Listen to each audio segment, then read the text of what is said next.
Ruko laundry di Jalan Radio Dalam Raya Kebayoran Baru, Jakarta Selatan terbakar. Petugas berjibaku memadamkan kobaran api. Ruko berlantai 2 ini terbakar saat karyawan ingin menyetrika pakaian, namun terjadi kebocoran regulator tabung gas. Akibatnya, seorang karyawan luka bakar di kaki. 16 mobil pemadam kebakaran yang digerakkan bisa memadamkan api 1 jam kemudian. Nah, situasi kondisinya merah.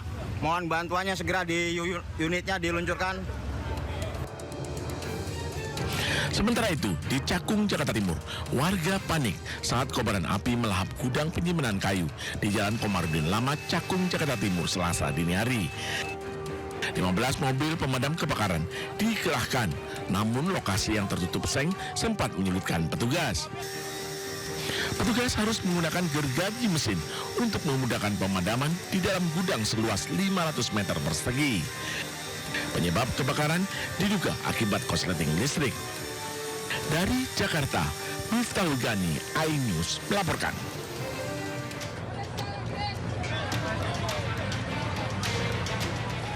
Api melahap kapal Gracia Tanjung Perak Senin sore.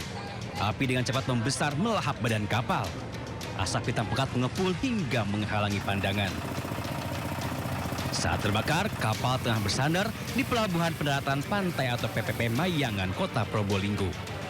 Saat terbakar, kapal tengah menunggu kiriman BBM yang akan diangkut menuju Maluku. Tiba-tiba saja percikan api muncul dari badan kapal, seketika api pun membesar.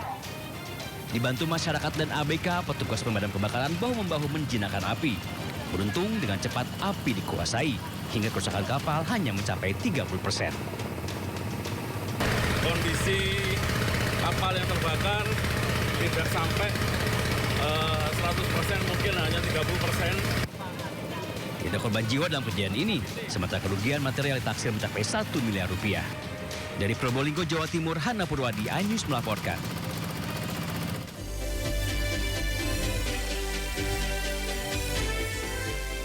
Selamat siang pemirsa, Indosiar kembali hadir menemani aktivitas Anda. Bersama saya Naufal Zakwan, berikut berita pilihan siang ini.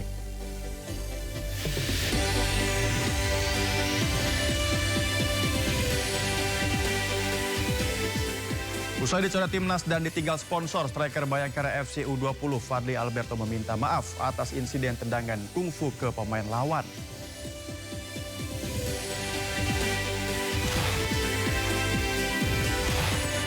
Perdamaian tak kunjung hasil, AS tembak dan tahan kapal tanker Iran.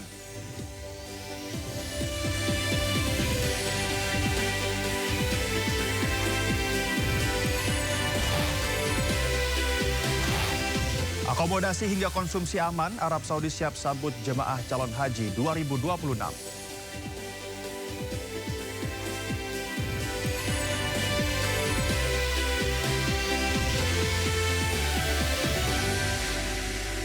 Pemirsa, kita ke informasi pertama. Gedung D Direktorat Bina Pemerintah Desa yang berada di lingkungan Kementerian Dalam Negeri di Jalan Raya Pasar Minggu, Jakarta Selatan terbakar.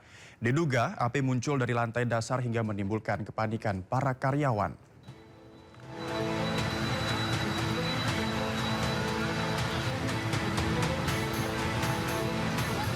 Gedung D Direktorat Bina Pemerintah Desa di lingkungan Kementerian Dalam Negeri Pasar Minggu, Jakarta terbakar pada Senin siang. Petugas pemadam kebakaran yang tiba di lokasi langsung berupaya melokalisir api agar tidak merambat ke gedung lain.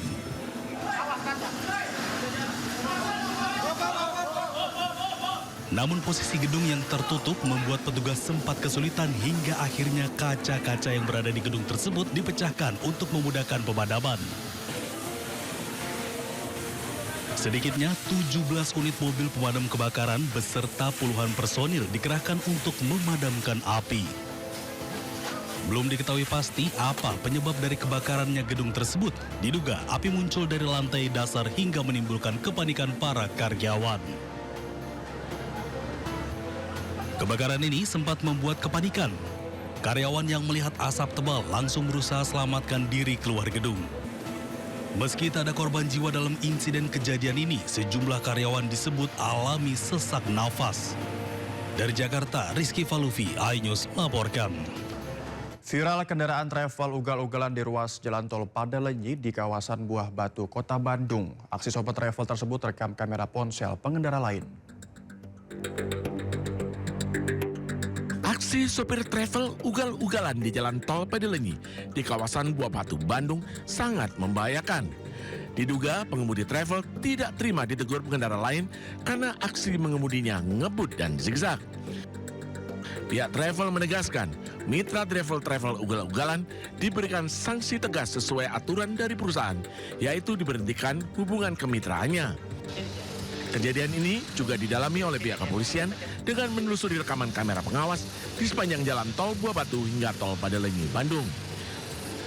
Sementara sopir travel yang viral memohon maaf dan menyesali perbuatannya. Saya mengakui atas kejadian video viral kemarin di jalan dan saya mau meminta maaf kepada masyarakat dan perusahaan PT Bhinneka Sampurna atas kejadian kemarin. Saya mohon maaf sebesar-besarnya terutama ke perusahaan PT Bhinneka Sampurna dan korban. Saya meminta maaf dan berjanji saya tidak akan mengulangi lagi. Kini, polisi memberi tindakan tilang karena sopir travel tersebut terbukti melanggar Undang-Undang Lalu Lintas dan Angkutan Jalan Raya. Dari Bandung, Jawa Barat, Yanuar Candika, iNews melaporkan. Dampak tendangan kungfu yang dilakukan Fadly Alberto dipastikan posisinya dicoret dari Timnas U20 Indonesia. Hasil pemeriksaan insiden dipicu akibat tindakan rasisme.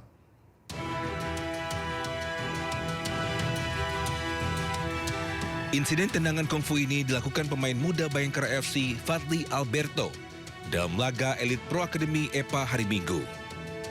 Aksi ini langsung menjadi sorotan karena dinilai mencoreng sportivitas dalam sepak bola usia muda.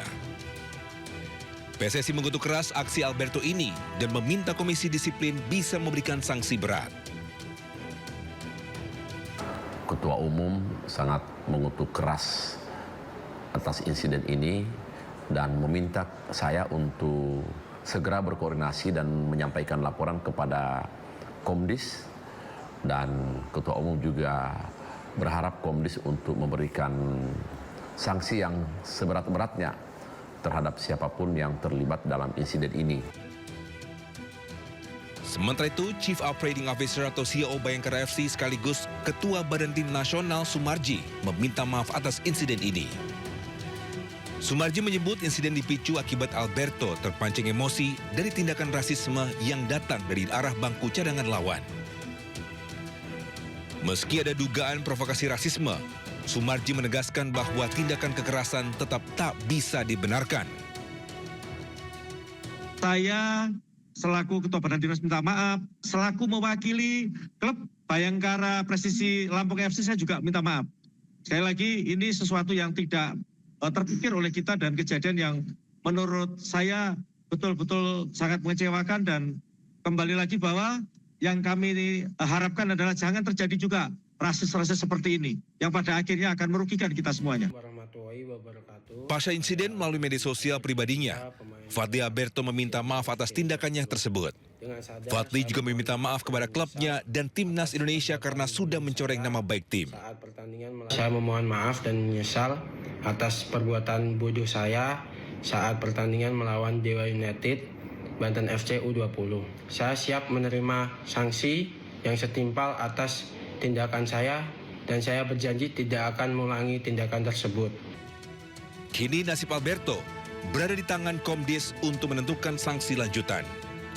Fadly Alberto merupakan Wonder Kids yang tampil gemilang saat membela timnas U17.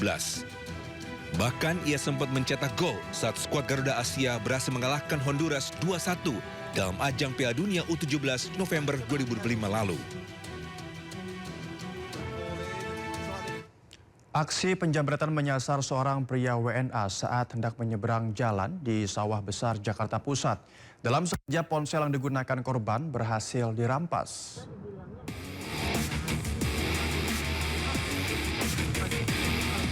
Detik-detik aksi penjamretan yang terjadi di kawasan Pos Blok Pasar Baru Sawah Besar, Jakarta Pusat terekam kamera dashboard mobil yang melintas. Korban yang merupakan seorang pria warga negara asing asal Jerman tiba-tiba dipepet tuh pelaku berboncengan sepeda motor. Lalu sekejap ponsel korban dirampas pelaku dan langsung tancap gas. Meski korban sempat berlari mengejar, namun sayang tak dapat menandingi kecepatan sepeda motor pelaku. Aksi penjamretan ini terjadi saat kondisi lokasi tengah sepi. Itu mana sih Pak? Karena sepi banget itu Pak. Karena kita lagi tuh di pos. Kan kejadian di sini nih, kita di pos. Hal ini kan kalau memang sepi kita ini ditutup gini gerbang. Korban telah membuat laporan ke Mapolsek Sawah Besar dan berharap pelaku segera ditangkap. Dari Jakarta, Rani Sanjaya, iNews melaporkan. Sakit hati karena diberhentikan dari pekerjaan, seorang pria di Batam nekat membakar motor rekan kerjanya. Sementara seorang mantan karyawan yang sakit hati karena dipecat membobol brankas bekas kantornya di Makassar, Sulawesi Selatan.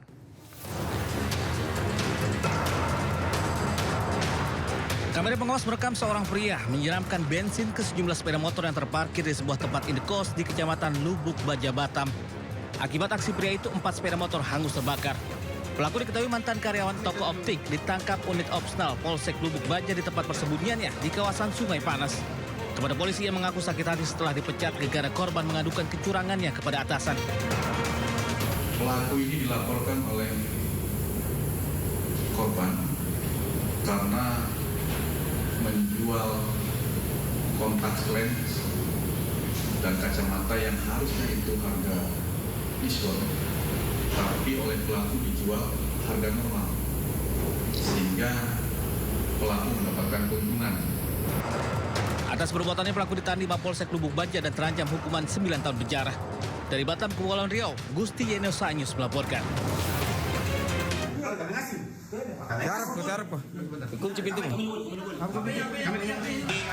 Tim Resmo Polda Sulawesi Selatan menangkap 2 pelaku pencurian di perusahaan makanan beku di Jalan Rapo Kaling Raya, Makassar, Sulawesi Selatan.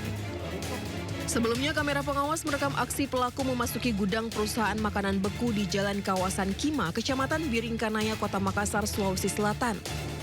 Pelaku yang terlihat menguasai area di lokasi tersebut langsung menuju ke tempat brankas, kemudian membobolnya dan mengambil uang sebesar 400 juta rupiah. Diketahui salah satu pelaku merupakan mantan karyawan di perusahaan tersebut. Motif pelaku mencuri karena sakit hati usai dipecat oleh pimpinan di kantor itu.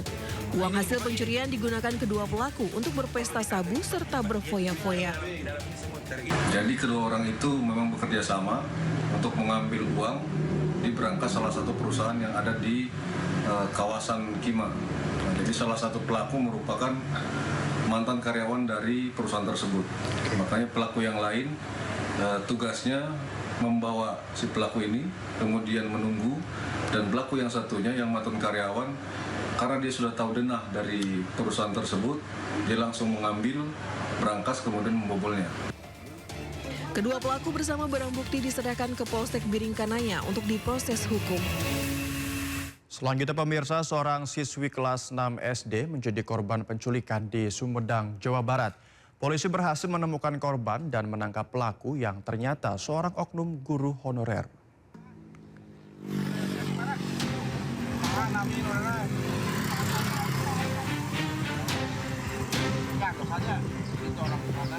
Pria bermotor ini dihentikan tim Buser Satreskrim Polres Sumedang saat membonceng seorang anak perempuan di kawasan Tagok, Desa Sukatali, Kecamatan Situraja, Terusan Wado, Malangbong, Sumedang. Saat dihentikan, pria tersebut tidak dapat mengelak telah membawa anak perempuan tersebut. Pria yang diketahui seorang oknum guru honorer di salah satu SMK diringkus atas dugaan penculikan korban yang merupakan siswi kelas 6 SD. Korban dilaporkan hilang sejak Jumat 17 April lalu. Dari hasil penyelidikan, korban ternyata pergi bersama pelaku setelah sebelumnya ada komunikasi antara keduanya. Dibawa oleh seorang guru honorer pukul 14.00 yang mana sebelumnya memang sudah janjian untuk bertemu dengan korban, tapi kemudian tidak dikembalikan kepada orang tuanya. Saat ini pelaku mendekam di sel tahanan Mapolres Sumedang dan polisi masih mendalami motif di balik tindakan pelaku. Dari Sumedang, Jawa Barat, Beben HVA, iNews melaporkan. Kepala bayi berusia 12 bulan terjepit kaleng biskuit di kota Bandung, Jawa Barat. Orang tua bayi panik dan meminta pertolongan tim damkar.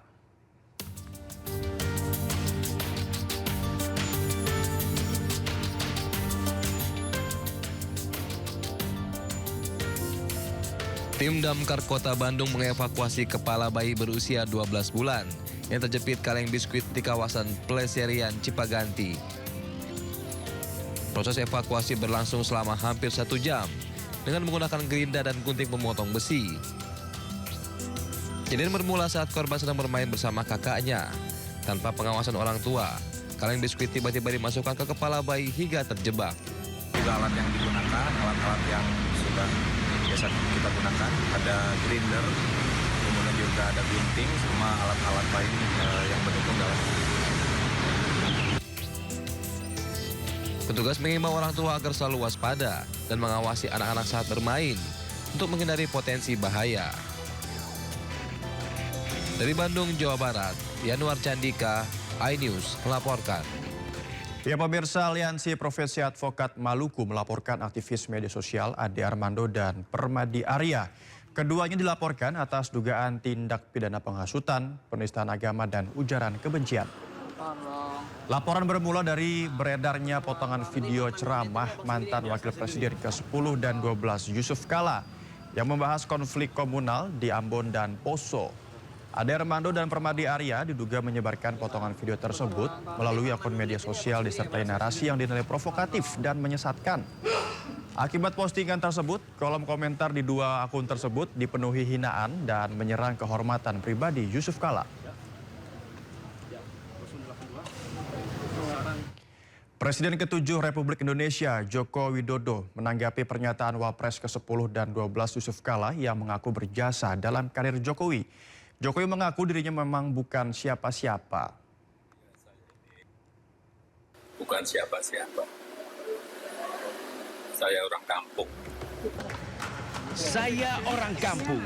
Jawaban itu sampaikan Jokowi untuk menanggapi pernyataan Yusuf Kala yang menyebut dirinya sangat berjasa dalam karir politik Jokowi. Selain mengaku dirinya hanya orang kampung, Presiden ke-7 RI itu juga dengan santai mengaku jika dirinya memang bukan siapa-siapa. Ya, saya ini bukan siapa-siapa. Ketika ditanya soal dirinya jika menjadi presiden bisa merusak negara, Jokowi menjawab jika yang menilai bukan dirinya. Kan kemarin Pak Jika juga sempat menyebut kalau misalnya Bapak menjadi presiden bisa rusak negara ini. Yang menilai bukan saya. Perselisihan antara pasangan presiden dan wakil presiden 2014-2019 ini berawal saat JK meminta Jokowi mengakhiri isu ijazah palsu.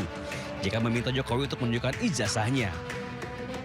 Saran JK justru ditanggapi miring para pendukung Jokowi. Mereka menyebut hubungan JK dan Jokowi memburuk. JK pun akhirnya marah dan mengingatkan peran dirinya menjadikan Jokowi sebagai presiden. Apa kurangnya saya coba? Saya bawa ke Jakarta. Kasih tahu semua itu terumul itu. Jokowi jadi presiden karena saya.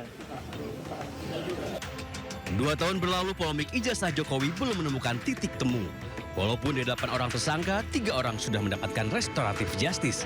Tim Liputan iNews melaporkan. Ya, di sisi lain, Presiden ke-7 Republik Indonesia Joko Widodo merespons terbitnya SP3 untuk Rismon Syanipar. Jokowi menyebut dengan terbitnya SP3, maka kasus Rismon tentang fitnah ijazah dirinya sudah selesai. Ibu masak apa, Pak?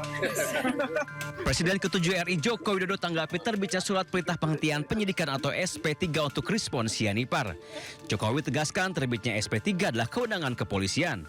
Mantan Gubernur Jakarta itu juga menyebut dengan terbitnya SP3, maka status Rismon sebagai tersangka tamat sudah. Ya, itu kewenangan dari Polda Metro Jaya, kewenangan dari penyidik. Kalau sudah diberikan artinya semuanya sudah clear. Sebelumnya, Polda Metro Jaya menerbitkan SP3 untuk tersangka fitnah ijazah Jokowi Rismon Sianipar. Polisi menyebut terbitnya SP3 berkat pengajuan restoratif justice. Dan terhadap Saudara RHS dihentikan melalui mekanisme keadilan restoratif pada tanggal 14 April tahun 2026. Selain untuk Rismon, polisi juga telah menerbitkan SP3 untuk 2 tersangka kasus fitnah ijazah Jokowi lainnya, yakni Egy Sujana dan Damai Hari Lubis. Sama seperti Rismon, Egy dan Damai menemui Jokowi untuk menyampaikan permintaan maaf dan mengajukan damai. Setelah Rismon, Egy dan Damai, kini tinggal 5 orang lagi tersangka kasus fitnah ijazah Jokowi, termasuk Roy Suryo dan Dr. Tifa. Saat ditanya apakah ada peluang bagi Roy dan Dr. Tifa untuk mendapatkan restoratif justice, Jokowi enggan menjawabnya. Ada peluang untuk yang kedua, Pak, yang untuk Roy Suryo sama Dr. Tifa mungkin? Terima kasih, Pak. Ibu masak apa, Pak?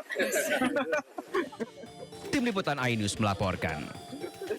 Ujian tulis berbasis komputer atau UTBK 2026 di Universitas Negeri Jakarta berlangsung tertib. Sejumlah orang tua calon mahasiswa bahkan ikut menunggu anaknya dalam menjalani ujian. Suasana tegang sangat terasa pemirsa saat ujian tulis berbasis komputer atau UTBK 2026 yang berlangsung di Universitas Negeri Jakarta.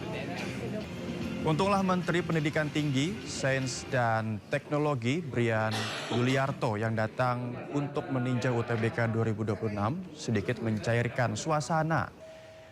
Menteri Brian menyapa sejumlah orang tua yang ikut mendampingi anaknya agar tetap mendoakan dan menyemangati agar ujian yang dijalani masuk perguruan tinggi negeri berhasil. Dalam UTBK 2026 kali ini, Mendikti Saintek Brian Yuliarto mengungkapkan ada temuan kecurangan, yakni joki dan penggunaan alat bantu dengar. Para peserta yang terbukti curang, menurut Brian, akan ditindak tegas. Belajar dari pengalaman tahun-tahun sebelumnya bahwa masih terjadi beberapa upaya ya untuk melakukan kecurangan. Panitia sudah banyak menghimbau bahwa mari kita tegakkan integritas, mari hindari hal-hal yang curang dan sebagainya karena memang selalu pada akhirnya bisa diketahui, bisa dideteksi. Ya, untuk mengetahui situasi terkini hari pertama ujian tulis berbasis komputer 2026, kami sudah terhubung dengan rekan kami, Amrina Rida bersama juru kamera Sadu Santo di kampus Universitas Negeri Jakarta, Jakarta Timur. Selamat pagi, Amrina. Bagaimana situasi saat ini saat berjalannya UTBK di sana? Ada berapa peserta mengikuti tes pada hari pertama ini, Amrina? Iya, Naufal dan juga pemirsa, benar sekali bahwa hari ini merupakan hari pertama dari pelaksanaan dari ujian tulis berbasis komputer ataupun juga UTBK SNBT, begitu ya, yang mana salah satu titik ataupun juga lokasi pusat pelaksanaan UTBK SNBT di Jakarta ini adalah di Universitas Negeri Jakarta, Jakarta Timur. Dan kalau kami pantau, untuk sesi pertama ataupun juga sesi pagi dari pelaksanaan UTBK pada hari ini sudah dilaksanakan sejak pada pukul 6.45 pagi tadi, begitu ya, dan berlangsung hingga kurang lebih adalah akan selesai pada pukul 11 siang ini. Jadi sekarang ini kami pun juga masih menunggu, begitu ya, bagaimana para peserta yang melaksanakan ujian tulis ataupun juga UTBK pada sesi pertama ini selesai mengisi ataupun juga menyelesaikan semua soal-soal ujian pada hari ini. Dan secara total begitu untuk di Universitas Negeri Jakarta dalam pelaksanaannya hingga 10 hari ke depan ini ada lebih dari 35.000 peserta yang akan mengikuti ujian tulis ini yang dibagi menjadi 2 sesi. Kalau sesi pagi ini sudah berlangsung sejak pada pukul 6.45 hingga pada pukul 11. Untuk sesi siang nanti akan dilaksanakan mulai pada pukul 12.30 hingga pada pukul 5 sore. Dan secara nasional, Naufal dan juga pemirsa, untuk jumlah dari peserta yang mengikuti UTBK pada tahun ini memang mengalami peningkatan, begitu ya, di mana kalau untuk tahun lalu berada di angka 850.000 peserta, pada tahun ini naik menjadi 871.000 peserta yang akan memperebutkan 250.000 kursi di berbagai macam universitas negeri di seluruh provinsi yang ada di Indonesia. Dan tadi dalam pelaksanaan UTBK hari pertama di UNJ juga ditinjau langsung oleh Mendikti Saintek Brian Yuliarto, yang mana bersama dengan tim panitia dari UTBK pada tahun ini berkeliling dan juga melihat langsung langsung kondisi dari ruang kelas, lalu juga melihat area monitor ataupun juga comment center, dan juga sempat berbincang dan juga berdialog dengan orang tua siswa yang sedang menunggu anak-anaknya yang melaksanakan UTBK pada hari ini.